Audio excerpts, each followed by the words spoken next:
Hello, I'm Donald Miller. I would like to briefly tell you about my experience with Dr. Mohammed Sharo's intellectual revolution. I read his books and found that they are a precious human treasure. For example, Dr. Sharo said in his book Islam and Humanity, compulsion belongs to the state. Religion forbids and prescribes, but it does not prevent.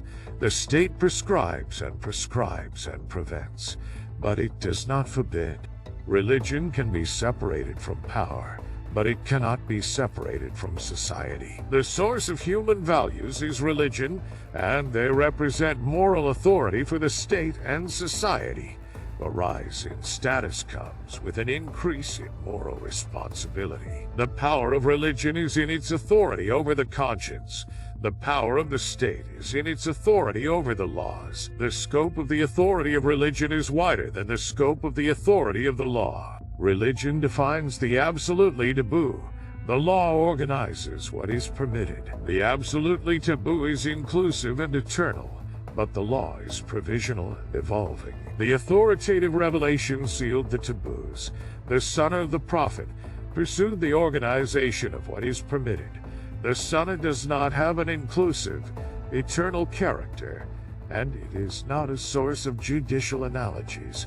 There is no second revelation, and what is called the infallibility of the Imams does not exist. While Karim Lime was critical of Sharo's ideas in his book, Mohammed Sharo's Cargo Cult, but his criticism was a meaningless philosophical criticism, as if Sharo relied on philosophy in his interpretation of the Quran, not on the Quranic verses. In the book The New Voices of Islam, you find an impressive saying by Dr. Sharo. It is easier to build a skyscraper or a tunnel under the sea than to teach people how to read the book of the Lord with their own eyes. They have been used to reading this book with borrowed eyes for hundreds of years. As for the book The Quran, Morality and Critical Reason, Dr. Sharo mentioned the basis of his entire thesis, which called him to redevise the correct interpretation of the Quran anew, due to his deep and scientific belief that this Quran is as accurate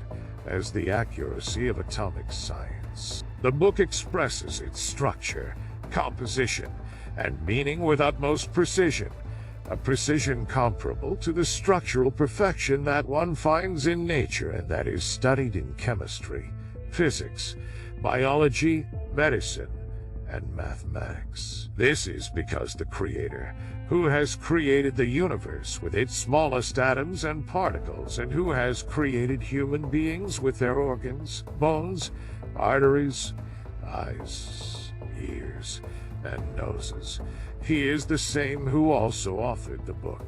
Some grammarians have called repetitive features of the text matters of emphasis and have claimed that such features affect the style, but not the meaning of the text. We, however, believe that a concession of redundancy undermines the divine authority of the book. We believe that it is impossible to take away a single word or to even remove a single particle from the text without seriously damaging the integrity of its meaning.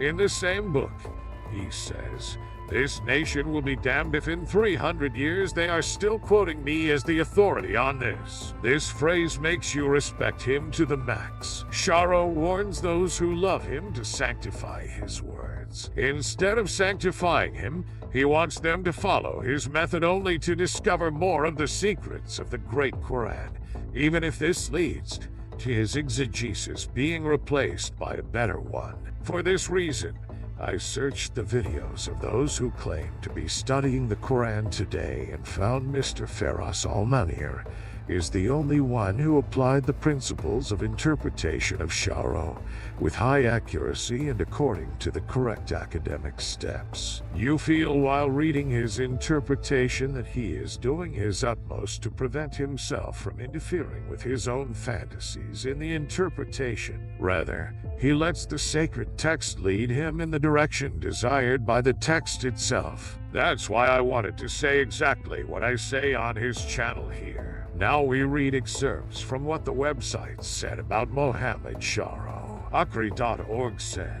Despite having no formal qualification in either Quranic or Islamic studies, Mohammed Sharo was able to create a major controversy about Quranic hermeneutics in the 1990s and beyond, during which fundamental questions of norm and deviancy and interpretations of the Quran were debated.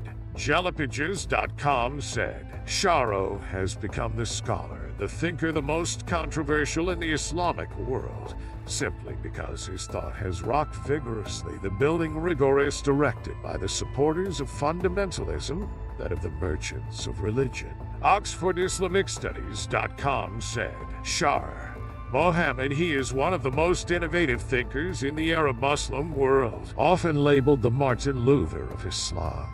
He proposes understanding the Quran as if the Prophet has just died, and informed us yesterday about this book. That is, he wants Muslims to read the Quran as if they were reading it for the first time in the history of Islam, and thus, with the understanding of today's intellectual and epistemological environment. Blogspot.com said, the state which he built died, but his message is still alive, says Sharo, a soft-spoken, 65-year-old Syrian civil engineer. So we have to differentiate between the religion and state politics. When you take the political Islam, you see only killing, assassination, poisoning, intrigue, conspiracy, and civil war. But Islam, as a message, is very human, sensible, and just. Then in another article said, here's the book and the Quran. A contemporary reading was both admired and derided. Not shying away from courting controversy, Sharo's writings are characterized by a tone that is both anti-clerical and anti-traditional.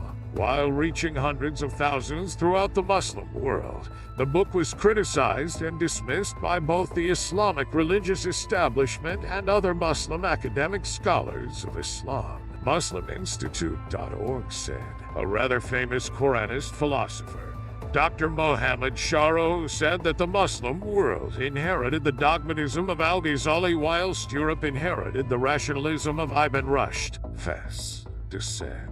However, the ideas pertaining to Islamic reference today may require a broader horizon from both a political and a rights standpoint. For example, Mohammed Sharo, in his book Religion and Power, a contemporary reading of Hakimiyya, the concept that sovereignty belongs to God alone, emphasizes that the moral reference of the civil state is based on the principle of there is no compulsion in religion and on the 14 prohibitions mentioned in the Quran, as detailed in his book. The state is therefore based on general human ethics regardless of the different ideologies of its individual citizens, but is rather focused on the social conduct of individual citizens with regards to public rights and ethics. This view offers a wide human umbrella, regardless of the conservative nature of Jordanian society. After all, the nature of society can change. The political parties therefore need to offer a broad intellectual umbrella that has the ability to take into account social and political variables. Kantara, although many Muslims would reject out of hand the notion of reform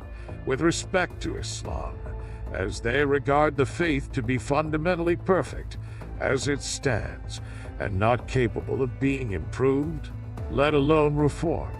Mohammed Sharo, the Syrian engineer, interpreter of the Quran, sees himself first and foremost as a reformist thinker. Sharo also regards himself as part of an avant-garde of Islamic revivers. For him, the key recognition is that there is only one God, but many paths to reach him. And since the very beginning of his reformist work almost 20 years ago, he has clearly and vehemently pleaded for Muslims to turn to the revealed text themselves as the true criteria of divine truth instead of being subservient to the authority of Islamic law.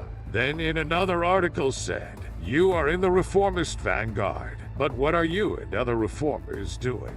Your voice is barely being heard. Sarah, We don't have a satellite channel behind us. The moderate satellite channels like Iqra or Al-Majd are like a spiritual preparation or training for these extremists because they teach the same fundamental principles as the fundamentalists. The only difference is in the selection. Yankadiri AC said, "This research is a study of deconstruction carried out by Sharo about key terms in the Quran. Among them are the book and the Quran, etc., in which terms are often simply equated. Whereas for Sharo, these terms have substantial differences, both in terms of their characteristics and content. The problem finally led Sharo to do a reconstruction of these themes. Sharo argues that synonymity is merely a hoax in the sense that it can reduce concepts to each of the key terms in the Quran. Every word in the Quran will lose its content and depth. Therefore, by rejecting synonymity, Sharo has explored the key terms above, which turned out to be different from what is understood by the mainstream Muslim community so far. From the results of the study that has been done, the principle of Sharo differentiation has brought implications and significance to the building of the science of the Quran. In reformist Islam, Dr. Andreas Jacobs said, "The results and findings of Muslim reformist thinkers rarely make the news." Accordingly, reformist thinkers are not usually famous for their articles and lectures, but rather for having caused one scandal or another. To make things worse, most of them teach at Western universities and only few work at mosques or madrasas. They write and speak mainly with non-Muslim audiences in mind, or else to Muslims who have been socialized in the West. This is where their ideas and methods are received with sympathy and approval. However, they do not possess of the necessary resources to spread and popularize their ideas in the Islamic world. Islamists and traditionalists, by contrast, have at their disposal a multitude of sponsors and donations, as well as radio and TV channels, newspapers, schools, welfare organizations, and, importantly, a vast amount of websites and chat rooms. Muslim reformist thinkers have little to set against that. As Mohammed Shahrour observes, they do not own any satellite stations. This is why politicians and the media should make an effort to give Muslim reformists publicity and to involve them more strongly in the discussion about within Islam. Wassalamu alaikum.